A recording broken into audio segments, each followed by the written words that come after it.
వెంకటగిరి నియోజకవర్గ ప్రజలకి big TV యాజమాన్యానికి నూతన సంవత్సర శుభాకాంక్షలు తెలియజేస్తున్నాను. ఎక్కడ చూసినా దోచుకోవడం దాచుకోవడమే గతంలో మేము చెప్పేవాళ్ళం. అయితే ఆ రోజు ఎవరు కూడా నమ్మల.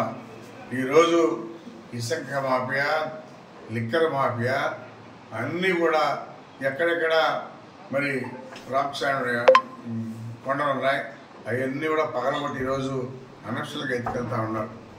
సైదాపురం మొత్తం కూడా దోచుకుంటున్నారు. కోట్లాది రూపాయలు ఈరోజు సొమ్ము చేసుకుంటారు. మైనింగ్లో, ఇసుకలో దోచుకుని రేపు ఎలక్షన్కి వాళ్ళు 5,000 ఇచ్చినా కానీ ఆశ్చర్యపోబడలేదు. అయితే ప్రజలందరూ కూడా ఆలోచించాలి.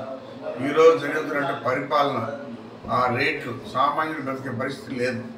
ప్రతి ఒక్కటి కూడా మరి రేట్లు పెరిగిపోయి ఇక అభివృద్ధి లేకుండా ఈరోజు ఈ రాష్ట్రంలో ఎందుకు ఉన్నామని చెప్పని చాలామంది బాధపడుతున్నారు.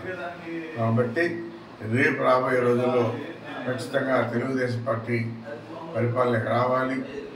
మన రాష్ట్రం అభివృద్ధి జరగాలంటే తెలుగుదేశం ఉండాలని చెప్పని కూడా కోరుకుంటూ మరి మా నాయకుడికి దూరదృష్టితో పనిచేసేటువంటి మహానీయుడు ఇప్పటికి కూడా అహర్నిశలు కష్టపడి ఈ రాష్ట్రం అభివృద్ధి చెందాలి, అందరికన్నా కూడా మనం బాగుండాలి అని చెప్పి నిద్రాహాలు లేకుండా బ్రహ్మాండంగా పనిచేస్తూ వచ్చాడు. అయితే దురదృష్టం గవర్నమెంట్ రాకుండా ఈరోజు చేయలేకపోతున్నాం. రేపు ఖచ్చితంగా తెలుగుదేశం వస్తుంది, అభివృద్ధి జరుగుతుందని తెలియజేస్తున్నాం.